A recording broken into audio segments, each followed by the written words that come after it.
Começa agora o programa A Voz do Servidor, direto do Sindicato dos Servidores Públicos de Guaraciaba do Norte, falando em nome dos servidores de Guaraciaba e Guratá. Apresentação da professora Verônica Mendes e do advogado Dr. Antônio Rodrigues. Boa noite a todos. Sexta-feira, dia 6 de setembro de 2019, cá estamos nós, aqui na sede do Sindicato dos Servidores Públicos Municipais de Guaraciaba do Norte e Croatá, na rua Jerônimo Memória, em Guaraciaba do Norte, para mais um bate-papo com todos os servidores públicos municipais e toda a sociedade que nos acompanha semanalmente nesse nosso encontro que objetiva tratar de pautas relativas aos servidores públicos, assim como temas que vão de encontro à realidade social e que merecem uma ênfase em determinados assuntos. Nós hoje vamos falar da eleição do Conselho Tutelar. Nós convidamos o presidente do CNDCA, o Renan Braga, que nos atendeu, o convite feito, nos deixou claro que a eleição do Conselho Tutelar merece que a sociedade saiba de algumas coisas que estão acontecendo, casos pontuais. Então nós o convidamos e daqui a pouco o Renan estará aqui para conversar sobre as eleições do Conselho Tutelar. Nós também iremos tratar de outras temáticas, alguns fatos que aconteceram durante a semana relativos a alguns pontos e algumas escolas, etc. e tal. Na semana passada e atrasada, nós prometemos a quem nos acompanha que nós iríamos fazer uma checagem de recursos que chegaram aos cofres públicos do município de Guaraciaba do Norte.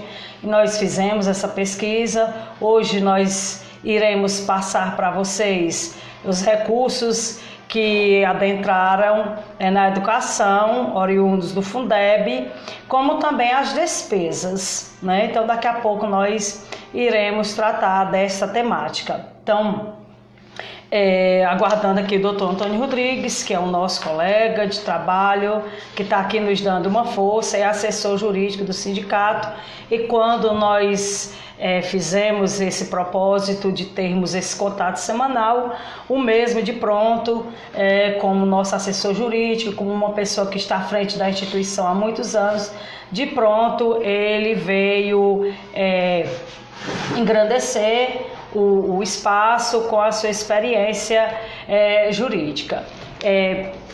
Então, nós vamos já iniciando a nossa pauta e vamos aqui passando para vocês quanto recebeu o município de Guaraciaba do Norte do Fundeb.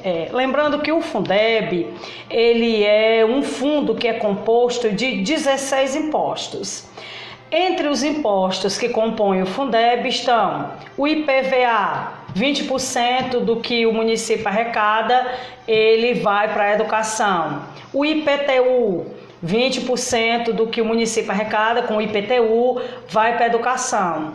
FPM, enfim, é uma cesta de 16 impostos que alimentam o Fundeb.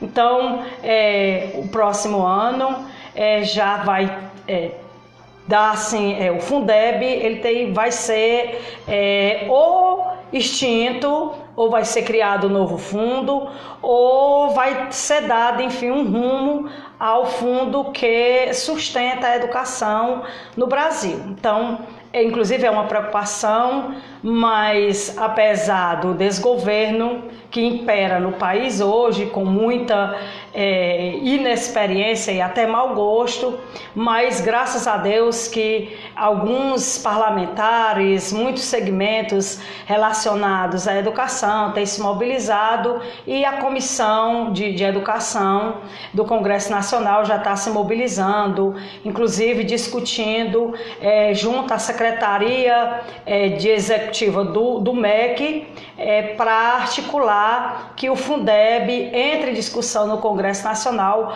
o mais breve porque é uma preocupação de todos os educadores, gestores, principalmente das cidades pequenas, porque caso o Fundeb seja extinto, né, conforme manda a lei, ele vence dia 31 de dezembro de 2020, vai ser um caos na educação, sobretudo em 70% das cidades brasileiras, que estão as cidades pequenas, porque o município deposita na conta do Fundeb 20% do que arrecada, o Estado 15% e a União 10%.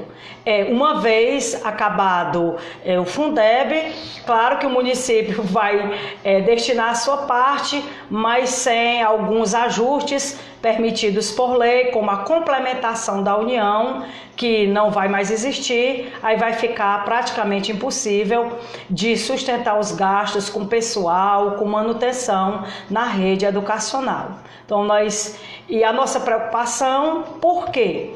Porque o Fundeb tem que ser votado com urgência, visto que no começo de 2020 é votada a Lei de Diretriz Orçamentária, depois a Lei Orçamentária Anual, que vai dizer quanto vai ser destinado para a educação em 2021. Então, se não tiver uma proposta já votada e sancionada pelo presidente da República, como é que se vai orçar o que vai ser gasto com a educação em 2021? Por isso a preocupação das pessoas que trabalham na rede educacional, que se preocupam com a educação nesse país. Então, inclusive nós, enquanto instituição representativa, nós contactamos a FETANSE para perguntar quais são as mobilizações que estão tendo como federação em torno desse assunto, e estão havendo sim muitas mobilizações, tanto de FETANSE, Central Única dos Trabalhadores, enfim, Confederação Nacional dos Trabalhadores em Educação, que é uma das frentes que mais tem se mobilizado, inclusive com relação à reforma da Previdência, e tudo isso está fazendo com que as pessoas que estão no Congresso Nacional tenham um pouco de preocupação, e esperamos que tanto o ministro da Educação como o excelentíssimo presidente façam a sua parte e se preocupem um pouco mais.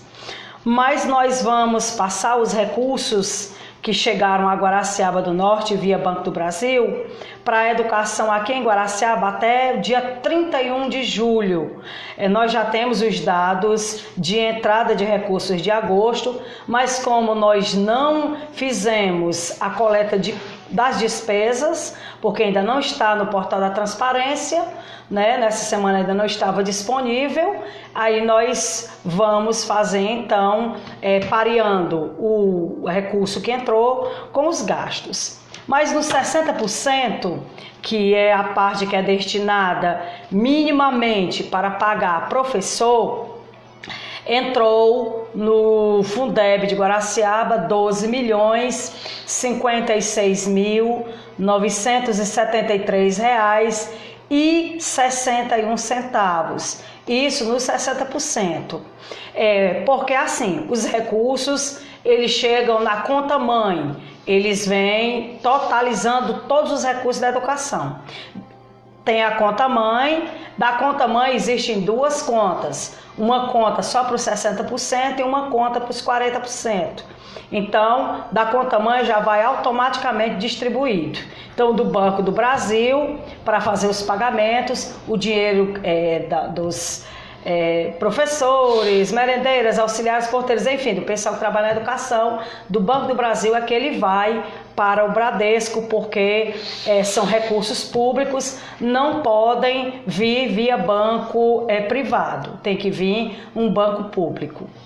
Agora, os 40%, quanto foi que entrou nos 40% da educação de Guaraciaba até o dia 31 de julho? 7.570.572 reais e 75 centavos.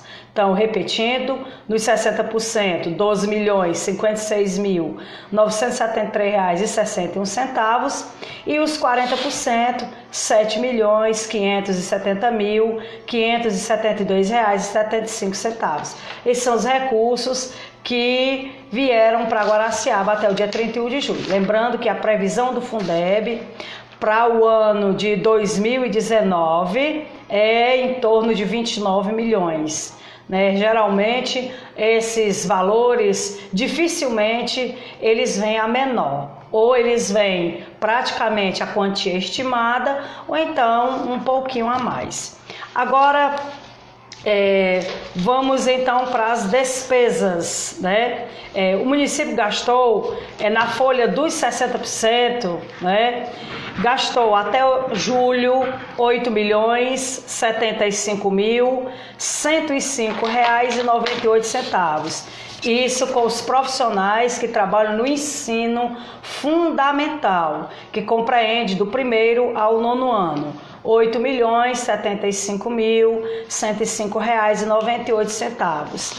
Agora, os 25%, que é o FME, que são os cargos administrativos, técnico-administrativos, o município gastou R$ 253.995,36 com a folha chamada de FME, o pessoal que é técnico administrativo, gratificações, secretário de educação, secretários escolares, eles recebem nos 40%. Também alguns cargos comissionados relativos que prestam serviço técnico à educação. Agora, com relação aos jovens e adultos, foi gasto nos 7 primeiros meses do ano R$ 152.453,16. Isso com o pagamento de jovens e adultos. Agora, o ensino infantil, quanto que o município gastou de janeiro a julho? R$ 2.222.855,46. Esses foram os gastos com o ensino infantil de janeiro até julho. Então, essa foi a pesquisa que nós fizemos no portal da transparência, tanto das folhas de ensino infantil, ensino fundamental, FME, e também jovens e adultos. Nós também fizemos uma consulta um pouco mais extensa e acreditamos ser de total interesse que a população saiba quanto o município licitou para fazer a coleta de resíduos sólidos na sede e distritos do município de Guaraciaba do Norte, Foi um contrato inclusive alterado no dia 8 de julho de 2019, quanto o município de Guaraciaba licitou para pagar, não diz aqui na publicação do Diário Oficial, por quanto tempo é o contrato. Nós acreditamos que seja um ano, doutor Antônio? Mas o município licitou para a coleta do lixo na sede nos distritos R$ 2.047.788,06. Por que o contrato foi assinado? Porque anteriormente tinha sido feito uma licitação de R$ 1.798.829,99, mas houve então essa alteração que o município então teve que fazer os trâmites de publicações, etc. e tal, e ficou licitada em R$ 2.047.788,06, isso através da Secretaria de Infraestrutura para a coleta de resíduos sólidos aqui na sede e nos distritos de Guaraciaba do Norte. Nós esquecemos de passar os valores que o município pagou também de janeiro até julho da folha chamada ordem judicial. o Fundeb é judicial, que são aqueles pagamentos que o município está fazendo para aqueles profissionais que prestaram concurso, mas que estão trabalhando por força de ordem judicial. Então, para esses profissionais, o município gastou R$ 471.836,57. Nós gostaríamos de ter feito uma separação de como o município gastou os 60 comparando a receita e a despesa, bem como os 40, mas infelizmente não deu para nós fazermos, porque no caso dessa folha de ordem judicial, nós acreditamos que aqui estão sendo pagos professores, secretários e outros profissionais que prestam serviço para a educação, que estão trabalhando por força de ordem judicial. E uma outra informação, que também relaciona-se especificamente com a parte da educação, é a questão da escola, ex-escola João Batista Ribeiro, né? Que é a escola da Martislândia, que agora vai ter um outro nome, né? Inclusive houve toda uma polêmica aí entre a vontade do representante e do prefeito, mas a publicação que nós vimos no Diário Oficial foi a que foi votada na Câmara. Nós infelizmente não pegamos o nome da escola, mas numa outra oportunidade nós passaremos a publicação. Mas agora, nesse momento, nós passaremos para as senhoras e para os senhores quanto o município de Guaraciaba gastou agora nessa retomada da escola, né, que é uma escola que tinha virado um elefante branco. Nós fazemos questão de tecer esse comentário. Inclusive, a ACESSE, que é uma associação que trabalha com combate à corrupção, uma ONG, já tinha feito denúncias dessa escola no Ministério Público Federal, Ministério Público Estadual, porque era uma obra que tinha se transformado num verdadeiro elefante branco. E agora, graças ao recurso do precatório, foi retomada, dando inclusive dignidade aos alunos e funcionários daquela localidade e circunvizinhanças, porque é uma escola que não atende só os alunos de Martislândia em si, mas de todas as comunidades adjacentes. Então, o município tinha orçado a retomada da escola no valor em torno de 1.700.000, mas foi feito um acréscimo no valor e o novo valor global gasto na retomada da escola da Martislândia ficou em R$ 1.953.893,39. É um gasto, né, bem relevante. Nós de coração desejamos que tenha sido aplicado da forma correta para que toda a comunidade escolar faça usufruto da referida instituição da forma devida no tocante à estrutura física. É um valor considerável, praticamente R$ 2 milhões. A escola já tinha uma parte feita, nós sabemos, compreendemos que tinha muito serviço a ser feito, mas que realmente os recursos sejam gastos da forma devida, da forma correta, e que a escola realmente era muito merecida para toda aquela comunidade, porque nós conhecemos a escola, realmente era uma escola muito velha, acreditamos que foi uma das primeiras escolas feitas no município de Guaraciaba, e agora com essa retomada, com um gasto de quase 2 milhões, que a escola tenha uma estrutura física bonita e a contento, porque pelo menos o gasto foi feito para isso, né? Nós vamos aqui dar boa noite ao Dr. Antônio Rodrigues.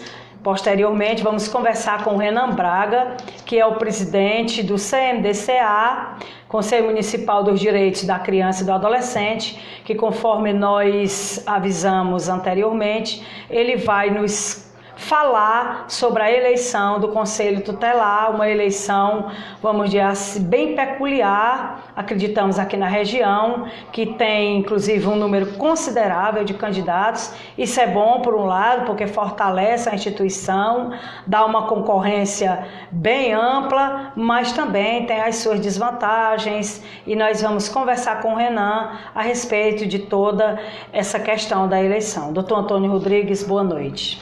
Boa noite a todos. Estamos em mais uma sexta-feira fazendo a prestação de contas semanal das ações que o sindicato acha importante esclarecer aos filiados, acha interessante esclarecer a sociedade de modo geral.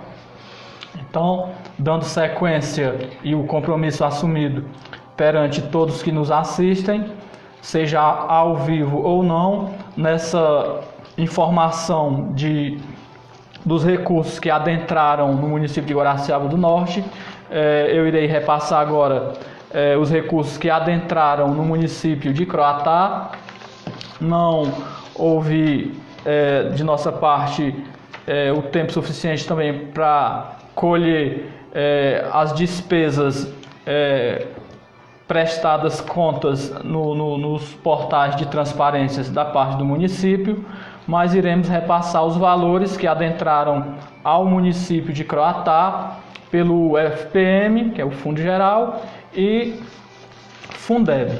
Então, o Fundeb, via governo federal, pagou ao município de Croatá até julho um total de R$ 9.544.399,04. Separando o que é remuneração de professor, repito, até o mês de julho, e o que é demais despesas cobertas pelo Fundeb, 60% desse valor de R$ 9.544.399,04, 60% que obrigatoriamente é para ser pago com remuneração de professores, até o mês de julho, adentrou no município, só fazendo a separação, R$ 5.726.639,42. Então, esses R$ 5.726.639,42 é para ter sido pago somente com remuneração dos profissionais do magistério, professores. Valor mínimo, né, doutor? Valor mínimo, diga-se muito bem de passagem, como colocou Verônica. E os 40% desse total de 9 milhões que a gente já relatou, representam até o mês de julho R$ 3.617.759,62. Importante que os cidadãos de Croatá, que hoje todos, de modo geral, têm o acesso aos portais de transparência, ao controle social, que se interessem por averiguar como o município está gastando o dinheiro público, as obras que estão sendo realizadas, como anda o município, anda bem, anda mal, o dinheiro está sendo devidamente aplicado ou não está sendo devidamente aplicado. Então, aí tem os portais de transparência do TCE, o próprio município tem o seu portal de transparência, então é interessante que os cidadãos, os empregados públicos de Croatá façam as suas averiguações, porque é fundamental para o devido exercício da cidadania. De modo geral, no Fundo Geral, envolvendo Fundeb e tudo mais, agora a gente vai repassar o total dos valores que adentraram ao município de Croatá, sendo Fundeb e demais receitas juntas. Até o mês de julho, adentrou no município de Croatá R$ 17.400.070,16. Então, via Fundo Geral e todas as receitas adentradas no município de Croatá, foram esses os valores até o mês de julho. Repetindo, R$17.400.000 e 70,16 centavos. Então, agora, nesse momento, o sindicato irá dar abertura para um debate, um diálogo aqui com o Renan, não é isso, Verônica? Com certeza. Para que Com certeza. Todas as temáticas de hoje sejam bem aproveitadas e reste bem esclarecido para todos aqueles que nos assistem ou nos assistirão. E antes da gente conversar aqui com o Renan, que é uma conversa inclusive de suma importância, visto que vai tratar da eleição do próximo dia 6 de outubro do Conselho Tutelar, nós na semana passada estivemos aqui com o Bené, que um rapaz que se acidentou e que nós, conversando com ele, percebemos, ficamos muito sensibilizados com a situação dele. Nós já nos encontramos aqui com as cartelas à venda para uma rifa de 4 prêmios. Uma cartela custa R$3, um ponto. 2, R$5. Quem tiver interesse, nos procura aqui no sindicato, porque nós estamos aqui, graças a Deus, está tendo uma boa receptividade. O povo brasileiro é um povo bom, o povo cearense, o povo guaraciabense, graças a Deus, é um povo muito sensível aos problemas do semelhante. Então, vamos agora conversar com o Renan para falar sobre a eleição do Conselho Tutelar. Renan, boa noite. E antes de começar, a eleição do Conselho Tutelar do ano de 2019 é uma eleição diferente das demais e por quê? Bom, boa noite, Verônica, boa noite a todos os internautas conectados aqui no programa do sindicato, em especial aos candidatos que estão aí disputando uma das vagas aí para o Conselho Tutelar. E já respondendo aqui a pergunta da Verônica, sim, é uma eleição totalmente atípica para o nosso município, para todo o estado do Ceará, tendo em vista do porte desse município, que é de pequeno porte 2, e hoje nós temos, disputando 5 vagas para o Conselho Tutelar, 48 candidatos.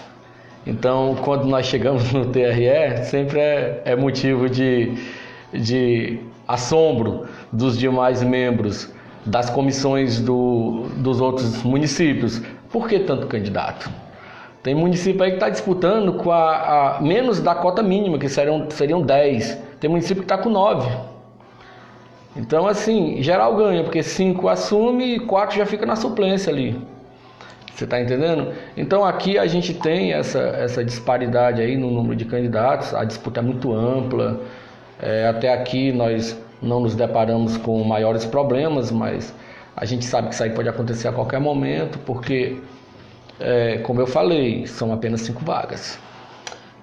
Agora me diga uma coisa, Renan. Existe uma razão já apurada pela comissão de por que esse número de 48 pessoas, ou simplesmente, vamos dizer assim, deu a doida e todo mundo quis pleitear uma eleição, uma vaga como conselheiro tutelar? Não, a comissão é sabedora e acredito eu que toda a sociedade do município de Guaraciaba do Norte sabe que esse número absurdo de candidatos se deu porque a Câmara Municipal, dentro lá das suas legalidades, claro, porque é eles quem votam nas leis, não somos nós, eles suprimiram 3 incisos importantíssimos da lei municipal, que é a lei que gere todo esse processo. Nós temos a lei federal, né? Temos a resolução 170 do CONANDA, mas nós nos pautamos na lei municipal. Uhum. A federal e a resolução é apenas a base, é toda a orientação. Mas, de fato, o que norteia e diz o que pode e o que não pode nesse processo é a lei municipal. Então, a Câmara de Vereadores entrou em uma sessão polêmica, que já foi dito isso aqui nesse programa, já foi dito em outras oportunidades de programas de outras pessoas, que eles resolveram suprimir 3 incisos. O que tratava da prova de conhecimentos, não é isso? E essa prova ela seria eliminatória, né? Teria que atingir a nota 7 para poder permanecer nos classificados. Tinha também a prova de títulos, que eles também suprimiram, e ainda suprimiram o inciso que tratava da escolaridade, que era ensino médio, e eles jogaram para ensino fundamental. Aí isso aí o Ministério Público não permitiu. Teve a intervenção do Ministério Público, chamou os vereadores, em especial o presidente da Câmara, e chegaram em um consenso lá para manterem pelo menos o ensino médio, que é o que eles acabaram fazendo, voltaram atrás, votaram novamente, que ficou até feio isso aí, tiveram que voltar atrás, e a gente ficou, vamos dizer assim, com essa lacuna, né? Porque ficou aberto para quem quiser, não precisa ter conhecimento de nada, não precisa entender nada, vai lá, entendeu? Faz a inscrição, fez a inscrição, se não tivesse idoneidade moral, se não tivesse nenhum processo, não tivesse nenhum problema com a justiça, tá dentro. Nós citamos aqui o caso bem próximo da cidade de Heritaba, né? Uma pessoa próxima da gente se propôs a ser conselheira tutelar e ela nos disse que a prova escrita, né, fazia muitas cobranças, principalmente relativas ao Estatuto da Criança e do Adolescente, que nós acreditamos ser um requisito fundamental para qualquer pessoa que pleiteia ser conselheiro tutelar. Realmente, você tem toda a razão, Renan. Foi uma lacuna, foi assim um desserviço da Câmara Municipal em não fazer com que um pré-requisito tão importante aos possíveis conselheiros não já tenha sido posto à prova, né? Mas, infelizmente, a lei é a lei e realmente ficou assim. Inclusive a prova, né, lá o número de candidatos já era pequeno, depois da prova diminuiu, né? Porque, como você disse, é eliminatória e realmente das coisas que as pessoas que vão votar vão ter certeza é que pelo menos alguma coisa do Estatuto da Criança e do Adolescente eles sabem, porque já fizeram o teste através da prova eliminatória e objetiva. Então, realmente não foi assim, uma ação muito legislante da parte dos nossos representantes. Agora, Renan, tem chegado à comissão qualquer situação que tenha fugido às normas, às regras que os candidatos devam seguir para coleta, para convencimento das pessoas irem votar?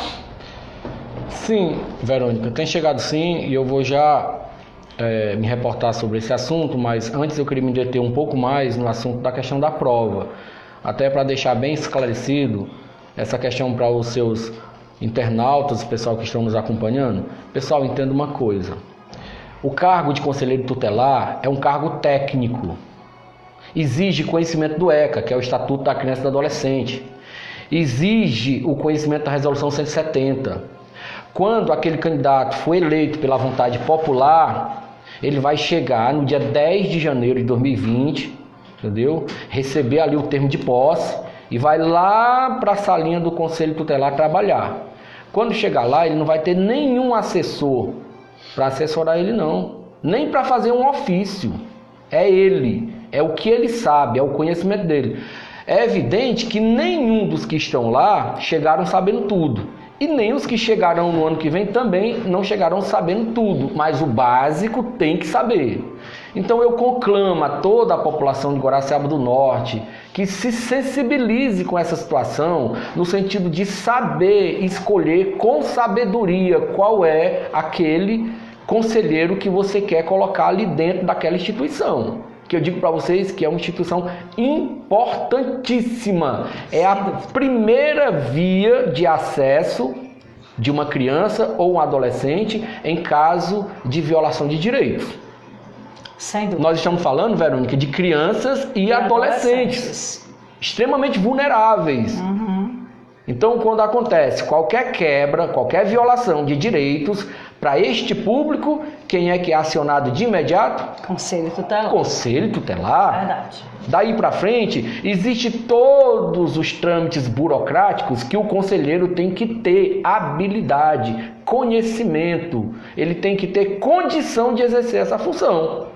Então, é importante a população ficar atento, Porque são 48 candidatos. A minha preocupação é só essa. Se mistura os bons com os que não são bons. A verdade é essa. Então, que escolham com sabedoria.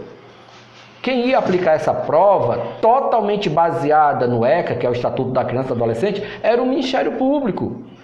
A promotoria ia aplicar a prova, ia corrigir. Então só ia passar quem realmente tivesse o mínimo de conhecimento, quem estudasse. Nós teríamos pelo menos essa garantia de que o público que adentrasse no conselho seria um público pelo menos capacitado. É evidente que após a eleição haverá capacitação, viu, Verônica? Eu quero deixar isso aqui bem claro, que também eles vão entrar com a cara e a coragem. Tem todo um processo de capacitação para os eleitos, tá?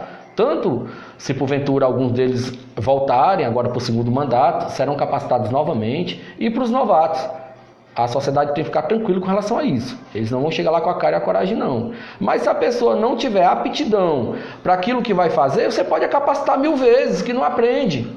Com certeza. Isso ali, eu costumo dizer, e eu falo muito isso aí para minha amiga Érica, permita-me citar o nome dela, eu falo muito isso, que isso ali é quase que um dom. A pessoa tem que gostar do que está fazendo, porque é um trabalho extremamente importante e extremamente complicado de ser desenvolvido, porque você vai lidar com situações terríveis ali, de violação de direitos. Visto que as crianças e adolescentes têm sido vítimas de verdadeiras causas que até deixam a sociedade estarrecida e que vão precisar da intervenção do Conselho Tutelar. O jornal está noticiando isso toda hora, gente. Nessa semana ainda eu vi uma matéria de uma operação que deflagraram, parece que é chamado Anjos da Luz, se eu não me engano. Prenderam dezenas de pedófilos, dezenas, não foi 1 nem 2 não. E o material que recolheram? Então as crianças hoje estão em situação de vulnerabilidade extrema. Se não tiver um conselho atuante, um conselho equipado, um conselho capacitado, a nossa Guaraciaba do Norte será prejudicada ao longo dos 4 anos futuros. A minha preocupação é esta, eu acho bom que isso aqui fica registrado, viu? Que é para menos dizer, o presidente do CMDCA é um cara omisso, ele não se preocupa. É evidente que eu me preocupo. E muito, viu, Verônica? Muito. E muito pertinente e muito louvável a sua preocupação. Até porque acreditamos que todas as pessoas de bom senso que veem, inclusive o trabalho, me permitam aqui elogiar todos os 5 conselheiros atuais, sem distinção de nenhum, todos fazem um excelente trabalho, embora tenham tido muitos problemas estruturais, mas procuraram, na medida de suas possibilidades, fazerem o melhor possível. Então nós esperamos que esse conselho, independente de quem quer que ganhe a eleição, continue com esse trabalho. Mas voltando aqui às situações que a comissão tem tido conhecimento. Bom, é assim, Verônica, deixa eu explicar. Nós lançamos as resoluções, dando toda uma orientação. Esse processo ele é unificado, ou seja, está acontecendo em todo o país. Automaticamente, as resoluções elas são padronizadas, a gente só adequa para a realidade do município, ou seja, baseado na lei municipal.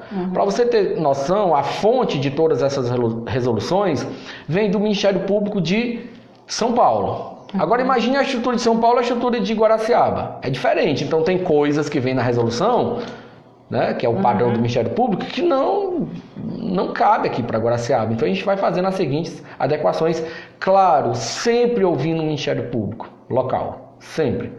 Então assim, nós temos uma resolução, que é a resolução 003, que é de condutas vedadas, tá? Ela norteia como é que deve se comportar o candidato nesse processo de escolha para membros do Conselho Tutelar. É evidente que nem todos observam essa resolução e acabam, por uma questão de afobação, quebrando algumas regras, né? Agora, cabe à sociedade civil, cabe aos candidatos concorrentes denunciar. Existe um formulário para denúncias na sala dos conselhos, tá? Na assistência social, para quem não sabe. Lá qualquer cidadão pode ofertar a denúncia, desde que ele preencha o relatório e tenha 2 testemunhas que possa assegurar da veracidade do que ele está declarando. Ou, se não tiver as testemunhas, que tenha provas. Que provas são essas? Fotos, vídeos, que hoje é a coisa mais fácil do mundo. Áudios. Menino que chega aí de fotos, de vídeos, que eles mandam em off. E eu digo, não, em off não serve, tem que ser formalizado. Se formalizar a denúncia, a gente dá o parecer técnico, claro, notifica o denunciado. Nós já fizemos isso com 2. Então notificamos o denunciado, a gente dá o prazo de 48 horas para que ele possa estar entrando com a sua defesa. A gente faz ali um parecer técnico em cima da denúncia e da defesa e desce para o Ministério Público. Então, daí para frente, se for caso de deferimento da candidatura, será deferida. Se for caso de arquivamento, será arquivado. Então é isso, pessoal. É um procedimento. Nos chegaram 2 denúncias via Ministério Público. Eles estão fazendo de maneira equivocada essas denúncias, porque estão denunciando anonimamente no Ministério Público. O Ministério tão somente encaminha, porque não é papel dele apurar essas situações, o papel dele é julgar. É fazer um julgamento dentro do parecer da Comissão Especial Eleitoral. Então eles tão somente reencaminham para a comissão, ou seja, para o CMDCA. Lá nós notificamos, como eu acabei de falar, o denunciado, e baseado na defesa e na coleta na gravidade da denúncia, a gente dá um parecer. Os dois pareceres das 2 denúncias que já apareceram foram desfavoráveis para os denunciantes, que são anônimos, nós não sabemos quem são. A gente deu um parecer favorável e mantivemos os candidatos na disputa. Agora, Renan, o que realmente pode? O que o candidato pode fazer? Pois é, gente. É uma pergunta interessantíssima. Acho que todo mundo deve estar pensando exatamente nisso aí que a Verônica acabou de me perguntar. Pessoal, isso aqui é uma eleição para conselheiro tutelar. Tem gente por aí levando essa eleição como se fosse eleição para um vereador. Então, eles estão preocupados demais em eleger aquela pessoa. Eu fico até pensando, por que isso? Por que esse desespero todo? O que pode fazer? Pode pedir o voto no corpo a corpo. A partir da homologação dos candidatos, eles estavam aptos a visitar as pessoas, a conversar, a levar a sua proposta de trabalho, a falar do Estatuto da Criança e do Adolescente, a dizer da sua identificação com essa política pública de defesa e proteção para esta classe. Então ele vai ganhar o voto, Verônica, no discurso, no que ele tiver como convencer o eleitor. No poder de convencimento, claro. São os atributos do candidato que vai colocar ele lá no Conselho Tutelar ou não. Então o que pode é distribuir o santinho, é conversar. Não pode adesivo. Nós tivemos que adequar essa resolução 003 junto com a resolução 007 que nós lançamos, que dizia sobre o material de campanha. Inclusive eu estou até com elas aqui. E quando nós lançamos a resolução 007 do material de campanha, tomando como base o modelo que é de São Paulo, várias pessoas, ou seja, vários candidatos acharam que isso ali era um absurdo, que a comissão abriu demais. Então a gente se preocupou na questão do abuso de poder econômico, e o abuso de poder político, porque nós não sabíamos dimensionar o que se configurava o abuso de poder econômico e o abuso de poder político dentro de uma campanha dessa. A gente solicitou uma reunião com o Ministério Público e os candidatos para que a gente pudesse construir nessa reunião um TAC, que é um termo de ajustamento de conduta, que acabou se tornando a resolução 008, porque nós não podemos trabalhar em cima de termo de ajustamento de conduta, nós trabalhamos em cima de resolução. O que nós fizemos? Nós fizemos uma junção da resolução 003 e a 007 e formamos a resolução 008, enxugando essas duas resoluções e colocando para os candidatos o que pode e o que não pode. Agora, de uma forma bem mais abrangente e bem mais reduzida, para garantir o princípio da isonomia, e que todos aqueles candidatos, tanto aqueles que têm mais poder aquisitivo quanto que têm menos, poder estar disputando em pé de igualdade. Em pé de igualdade. Então nós tiramos, que a comissão liberou, mas a promotora, em concordância com os candidatos, que ali foi votado, viu? Não foi uma coisa que positiva, não. A gente jogou, o pessoal dizia se queria, se não queria. Tanto é que deu 13-18 as votações. Aliás, não, foi mais do que isso. Eu estou confundindo com outra votação. Então, assim, foi tudo votado. O que nós decidimos? Junto com os candidatos e a promotora de justiça. Retirar os adesivos. Então, adesivo em carro, moto, bicicleta, não pode. Nem aqueles botãozinhos pequenos. Nada de adesivo. Nem em casa, nem em parede. Eles ainda insistiram. Deixa botar na parede, deixa botar no vizinho, no amigo, no tio. Nada de adesivo. Quem fez, perdeu. Retiraram de todos os carros que a gente tinha colocado, tá? E a gente tirou os adesivos. Mantivemos os santinhos, tá? Isso pode. Até para orientar o Justo. Ele pode levar o santinho de votação? Pode. O eleitor pode, sim. E liberamos o bottom. Em que circunstância? Quando você vai com a sua equipe atrás do voto. É evidente que você vai querer caracterizar a sua equipe. Se você está na rua, você está num local público e você está tendo acesso a várias pessoas, você coloca teu botãozinho ali até para a pessoa, aquele cara é candidato, porque ele está usando um botão. Né? Facilita a identificação. Mas nessas situações, se tirar esse botão e colocar numa bicicleta, numa moto, num carro, é um adesivozinho pequenininho, o botão, e alguém fotografar e denunciar, eu digo para você que esse candidato vai ter problema. Certo. A questão de se expor com políticos, pode? De maneira nenhuma. É o que a gente está tendo mais problema, é isso. Problema estamos tendo e não estamos. Por quê? Porque ninguém denuncia formalmente. Agora, informalmente, é toda hora meu telefone. Eu falei, meu Deus, pessoal, denuncie. Eu não posso sair para olhar isso aí, nem devo, porque não é atribuição minha. Mas vocês que estão no dia a dia nas campanhas e estão vendo, dizendo que estão vendo, fotografem, filme e entre com a denúncia formal. Denúncia de disse-me-disse, denúncia de que eu ouvi dizer, de que tal. A comissão não aceita. Muito menos o Ministério Público. Tem que ser tudo dentro da lei. É tudo baseado nas resoluções. É tudo documentado. Certo. Então, caso alguém tenha...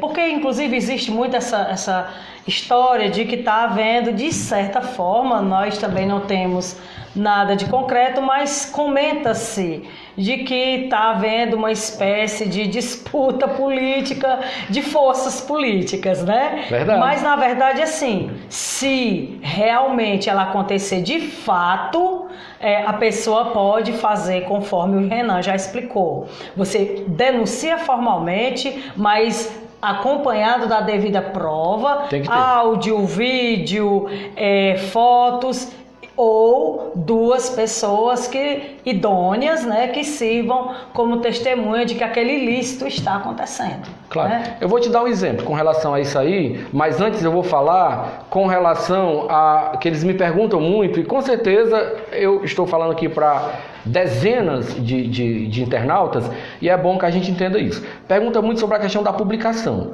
Todos os candidatos já estão autorizados a fazer a sua campanha política, né? Que isso aqui é uma disputa, nas suas redes sociais. Todas foram liberadas. A comissão não restringiu nenhuma, mas na rede social dele. Aí você é amiga de um candidato. O que você pode fazer? Você pode compartilhar as fotinhas dele, você pode compartilhar um vídeo que ele porventura venha a gravar pedindo voto? Pode. Tranquilo e calmo. O que você não pode é colocar uma legendazinha embaixo. Vote nesse candidato porque ele é o melhor que tem, é o mais preparado, é o mais bonito. Isso você não pode, porque ali você está tomando o espaço que é do candidato e fazendo o trabalho dele, pedindo o voto para ele. O voto quem tem que pedir é o candidato, não é o vereador, não é o prefeito, não é o professor, não é o amigo, não é o sindicalista, não é o associativista, é o candidato. Agora, compartilhar as publicações do candidato é permitido. E eu digo que é bom que compartilhe aqueles que têm suas preferências. Comentar não pode, porque se comentar e a legenda embaixo for pejorativa, que acontece muito isso, e eu tenho visto muito isso aí. Depois, até a publicação da resolução 008, a gente viu fazer vista grossa. Quando a gente adequou, enxugou e colocou em resolução que isso aí não pode de jeito nenhum, eu digo que se fizer o print e levar, já é uma prova. Se for denunciar, eu digo que esse candidato vai ter problema. Pronto, vamos então trocar em miúdos.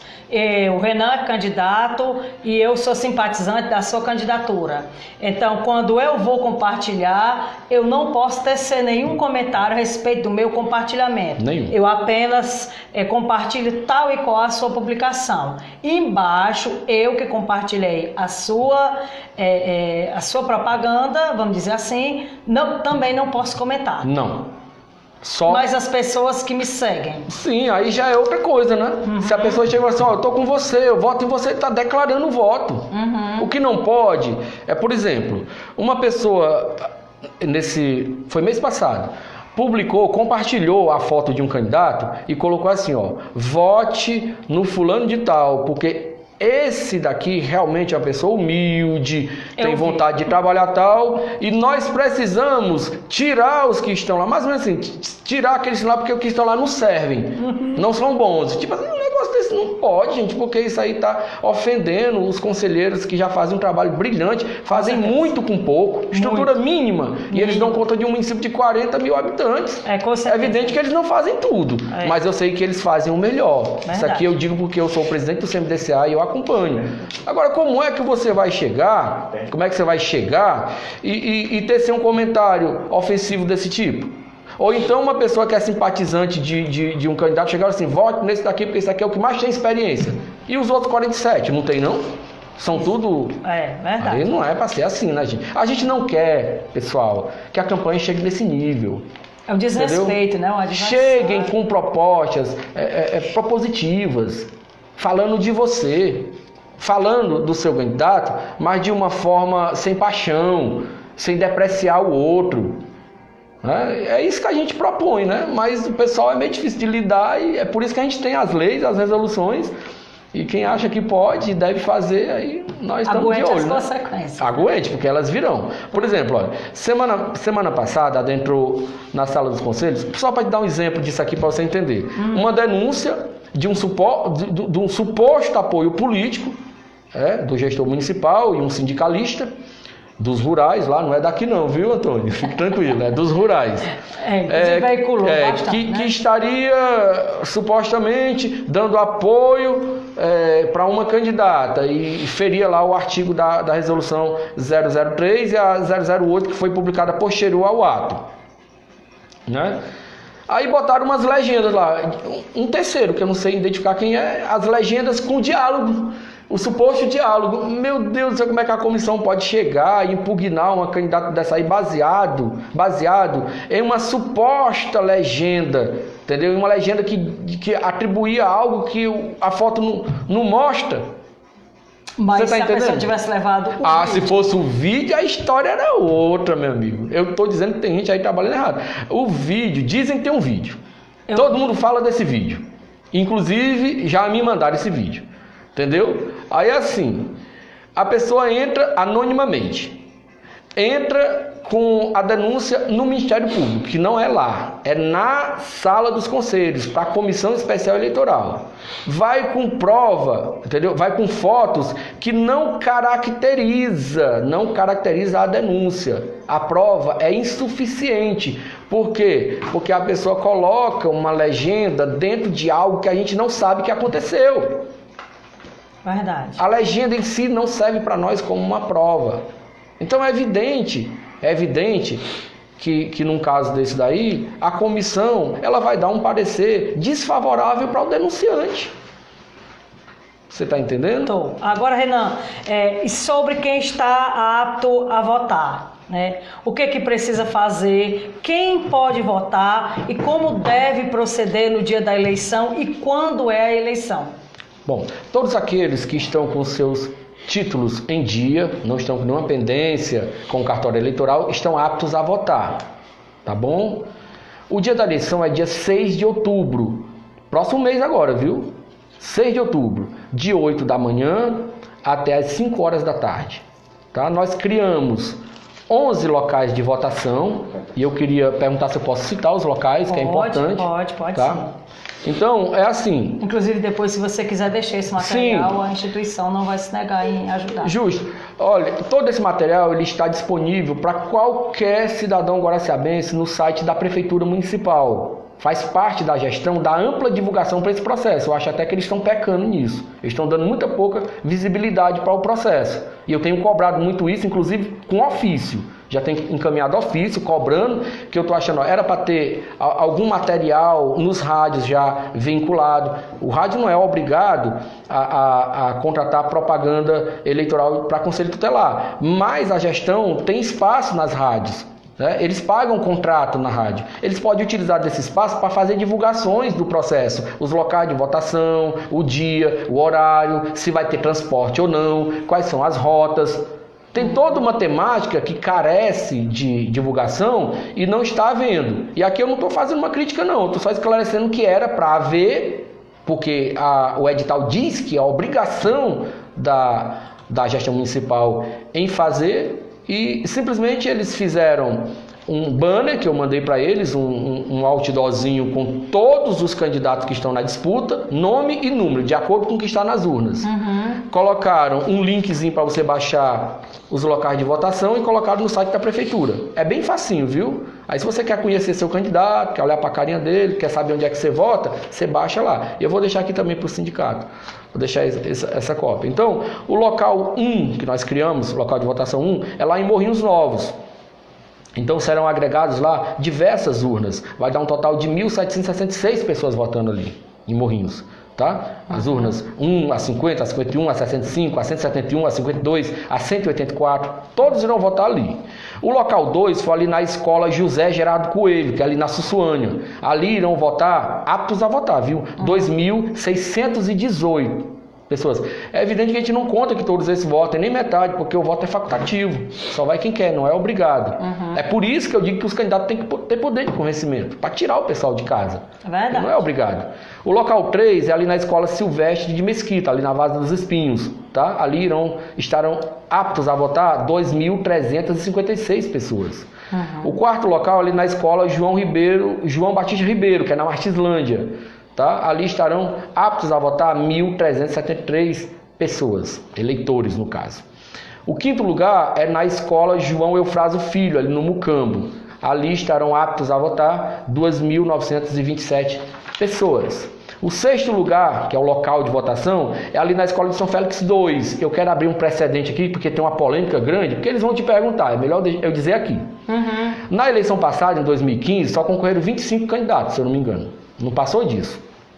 Eles colocaram em todas as documentações que foi para o TRE, que isso aqui é todo um processo burocrático, você não tem ideia. Essa semana eu estive no TRE, terça-feira. Fui pegar as urnas de treinamento, de mesário.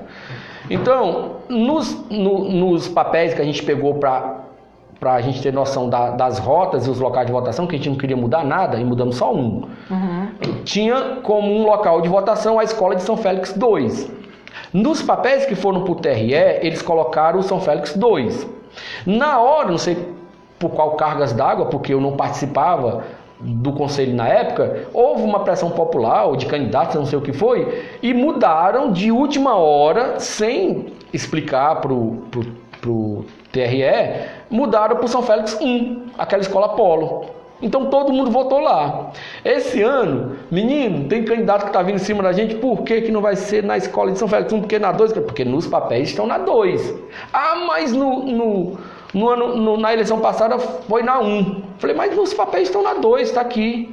Aí... A escola de São Félix I é aquela escola maior que fica próxima à Cruz das Almas. Correto. Tá certo? E o São Félix II é que fica agora na beira da pista. Região do Ipu. Do Ipu. Né? Que é aquela escola que fica ali nas margens da CE. Exatamente. Né? Então é lá na escola São Félix II que fica próximo à CE, que agora dizem que é território ipuense, que vai ser a votação. Correto. Né? Pronto. Nós não mudamos, viu? Não vamos mudar. Fiquem tranquilos. É só para esclarecer, porque vocês que são dessa região do São Félix, devem estar perguntando por que eu votei na eleição passada na Escola Polo e esse ano eu vou ter que votar no São Félix II, porque sempre foi no São Félix II.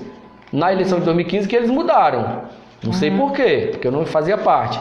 Nesse ano nós não iremos mudar porque já está tudo registrado no sistema do TRE. Então a gente não quer cometer esse equívoco de mudar por pressão, por essas coisas. Então a gente vai manter em São Félix II. Mas vai ter as rotas, eu acredito que a gestão vai liberar o transporte público e gratuito para os eleitores. Já vamos expedir ofício segunda-feira, já calculamos as rotas, já passei lá, já conversei com o diretor de transporte, meu amigo Enéas, que eu quero aqui mandar um abraço. Já ficou mais ou menos acertado. Agora tem que ter... oficializar, né? E tem que ter a conversa lá com o gestor para depois eles mandarem o retorno. Isso aqui é uma cobrança que os candidatos fazem para a comissão, e a comissão disse que até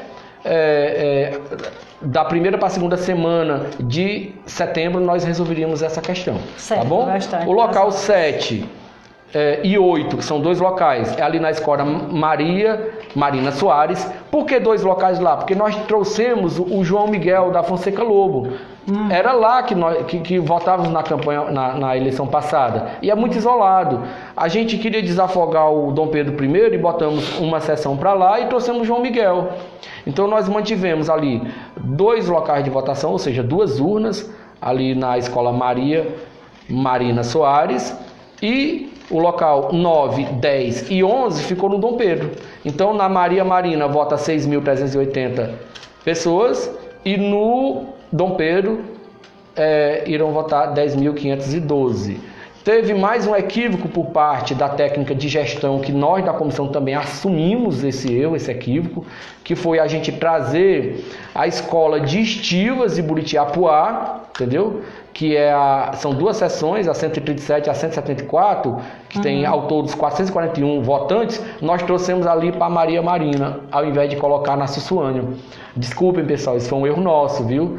Da técnica de gestão e da comissão. Por que nós erramos? Porque ela fez, nós corrigimos e não notamos essa falha. Então a gente assume também esse erro. Mas não se preocupe, pessoal da Estivas Buritiapuá, vai ter transporte para vocês virem votar aqui na Escola Reunida, como nós conhecemos. Certo. E os eleitores que querem participar devem ir munidos de que documento? Título de eleitor ou um documento com foto. Tá? Não tem biometria, me perguntam muito isso. Vai ter biometria? Não tem biometria. Você tão somente dá seu título, tem os cadernos de votação com a ordem alfabética dos nomes daqueles eleitores daquele local, tá? Então é tudo já tem tudo feito, isso aí tá tudo ok, o TRE mandou tudo isso. Lá ele checa seu nome, tá? Vê o número do seu títulozinho, entendeu? Você assina e vai votar. Pronto, simples. A minha sessão está designada para o Dom Pedro I. Se eu for votar na Marina, não posso votar. Não, de maneira nenhuma. Você só vota no seu local de votação. Pronto, a minha sessão, digamos, eu voto na sessão 94, então ela está cadastrada para ser como A, para votar no Dom Pedro, só posso votar lá. Essa também é uma informação bem importante. E nós agradecemos, Renan, e deixamos o espaço para que você faça as suas considerações. Bom, pessoal, agradecer aqui mais uma vez a Verônica, a toda a equipe do Sindicato dos Servidores Públicos. É a segunda vez que eles cedem esse espaço para a Comissão Especial Eleitoral. Aqui eu não falo em meu nome, eu falo em nome da comissão. Agradecer o espaço, eu acho importante essa interação, eu acho importante o desejo desse sindicato em levar conhecimento para a população de Guaraciaba do Norte. E aqui eu quero agradecer pelo espaço, dizer para vocês que irão votar no dia 6 de outubro, que escolham o seu candidato com sabedoria, realmente explore esse candidato, veja se ele tem capacidade, se ele tem conhecimento. Não se deixe levar por aquelas histórias de políticos que chegarão na casa de vocês dizendo que o A, que o B, que o C é melhor do que o D, porque isso ali tem interesses políticos por trás, e quando há esse interesse político e você cede a essa pressão, você se torna conivente de um sistema que lá na frente será ruim para você. Então você não tem nem como reclamar se porventura em 2020 nós tivermos um colegiado assumindo ali o conselho tutelar de pessoas que não tenham capacidade. Não sejam coniventes com isso. Analise o perfil do seu candidato e escolham os melhores. Aquele que você acha que tem condição de assumir essa tão importante missão e essa tão importante função, que é de cuidar e da garantia dos direitos das crianças e do adolescente. Tá bom? Muito obrigado. Fiquem todos com Deus e boa votação para todos no dia 6.